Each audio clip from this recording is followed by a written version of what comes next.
this word frustum. View frustum. And a drawing of the camera from the side. Yeah.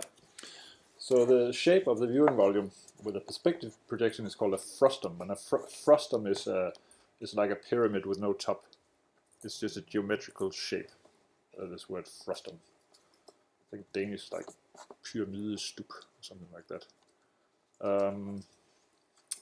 That word is never ever used by anyone, but frustum is used to talk about the actual viewing volume, which is this cap pyramid.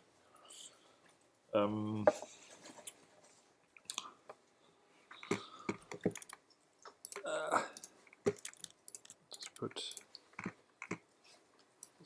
this shape here.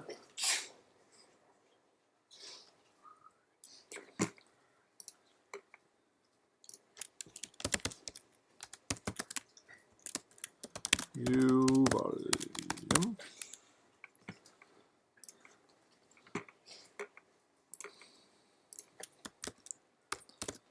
consists of 6 culling planes.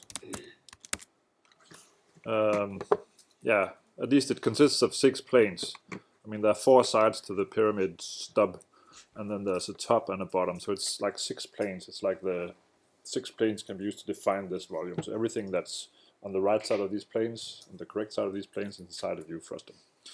The word culling is also used for many things. Culling means throwing away something.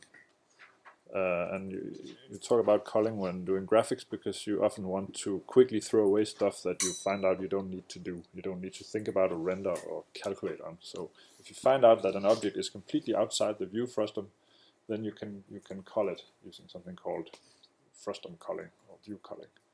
So that just means that the hardware or your program detects that an object is outside, it calculates that, and then it discards the objects. Doesn't do anything more on it, doesn't use any more GPU calculation time on it.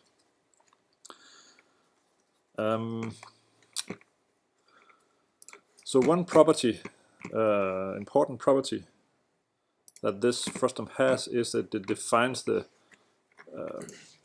what is called the field of view, and that's an angle. So if we define an angle here, or look at this angle here, actually it's this angle here. We call that the field of view. And it's a very common term in like real life photography or cinematography. Different kinds of lenses you put on a camera give different fields of view. So you have like what's called a fisheye lens, and that's like a wide angle view, and then you can have like a telelens that looks at something that's far away. So it's a very narrow angle of view. And in the computer graphics, we can simulate these or do something similar to this way of controlling the lens of the camera by changing this field of view. And when we change that, it will change the shape of this pyramid, so it will become wider or more narrow. And then these 2 planes at the front and at the back, like this plane here and this plane here, we call those the near clipping plane and the far clipping plane. And we can also control those, that is the distance of each one from the camera, the focal point of the camera to one of these planes here. That is controllable in the hardware. So this is the near clipping plane.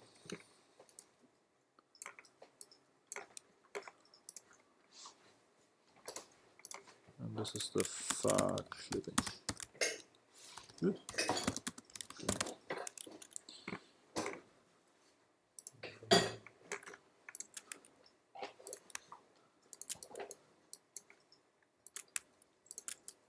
When we say clipping, it's actually different from culling. So if an object intersects a plane, a clipping plane, then it actually gets cut in half by the rendering hardware. So if we have drawing a sphere and part of the sphere intersects with the near clipping plane, then we can actually see the inside of the sphere. There's a hole in the sphere. That's the way the hardware works. And in the same way, actually, with the far clipping plane. What does this in the hardware is something called set buffering or depth buffering, which we'll talk about later. But it's mainly what happens when we control these planes, and we control the distance that stuff can be seen at, so it cannot be seen at infinite distance. We never ever do that. That's not possible. We have to decide on a finite distance we can see stuff, and especially we have to decide how close we want to be able to see stuff to the camera. And this is because the resolution of the depth buffer that does much of the depth sorting, so everything looks correct, is limited. Sometimes see an artifact called set fighting, where two objects that maybe intersect or close to each other starts to flicker a little bit because of this.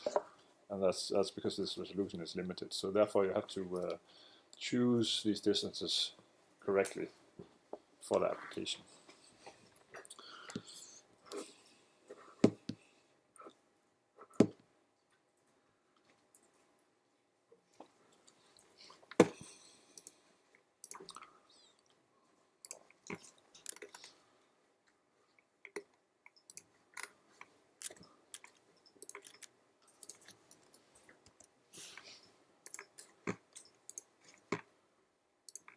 Okay, I'm going to come back now to rotation and talk about some other ways to represent rotation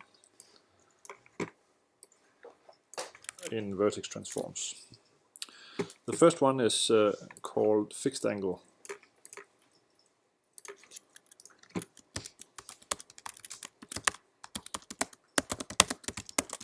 Fixed angle rotation.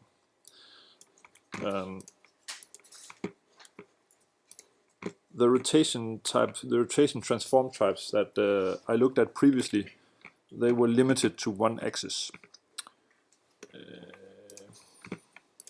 Just find that.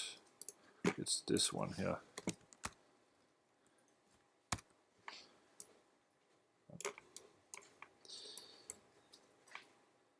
So these are all like how to rotate around the X, how to rotate the Y and Z.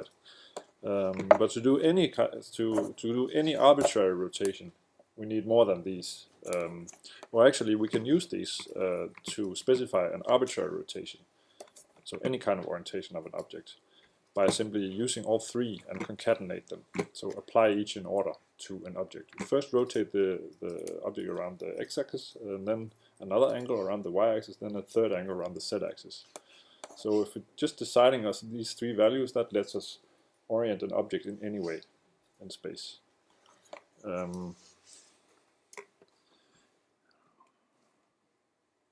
Yeah. Just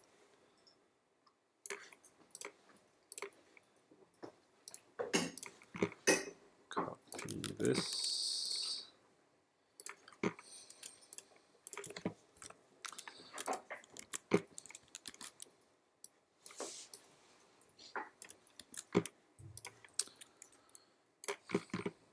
I will put some annotations on here.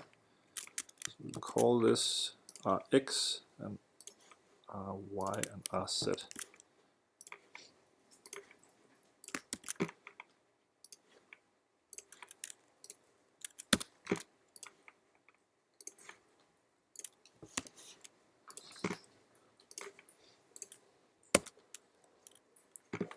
And then we define a new, more complete rotation, which is R fixed.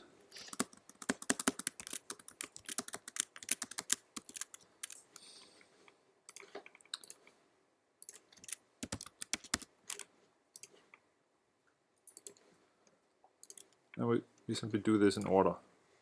So we multiply these matrices together.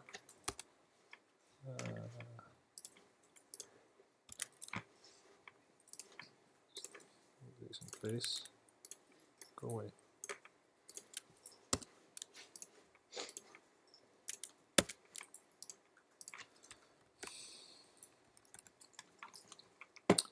And you should of course remember that that the angles are usually different. It's not the same angle we use on all three. We use different angles. So we use one angle around x and then another angle around y and so on. And this way we can specify rotation by simply giving this angle and saying we use a fixed angle rotation. Say 30 degrees, 45 degrees and minus 10 degrees, for example. That will orient an object in a certain way.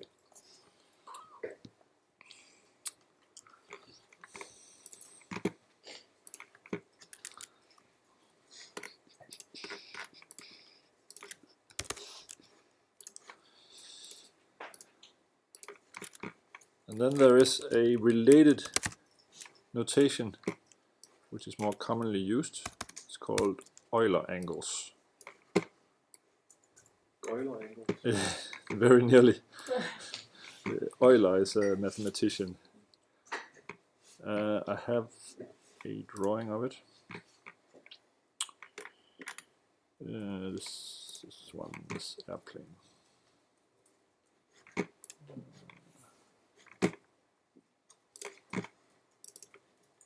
Yeah.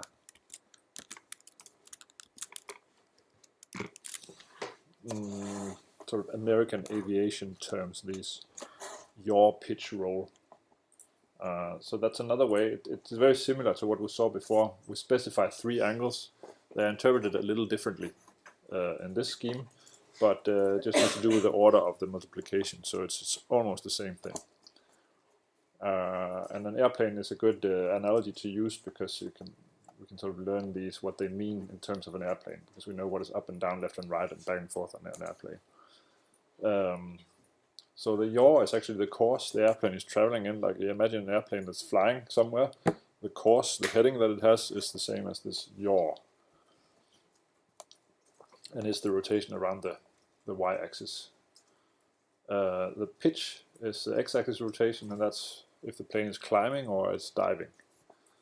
And finally, this roll is when the plane wants to bank. Plane banks and so like to turn left or right. We call that roll.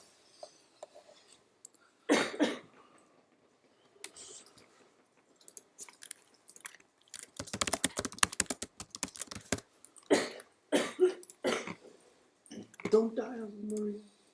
Trying.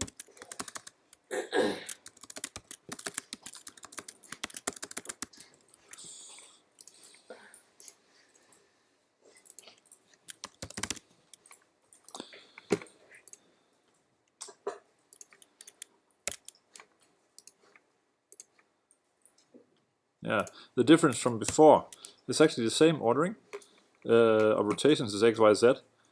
But instead of before, once we do one rotation, like do the pitch rotation, then the subsequent rotations are done in the local coordinate system.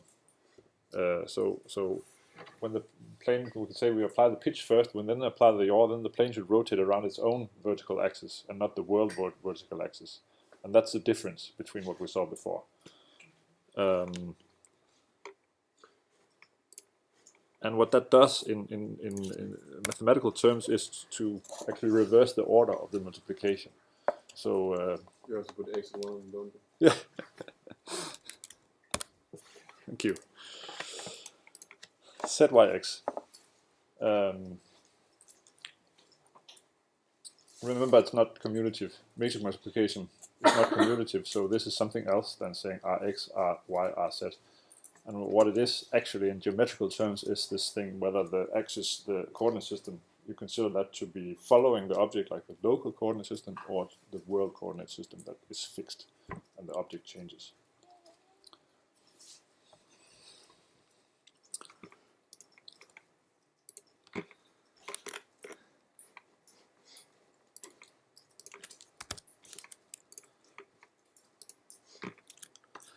Yeah. Now another test.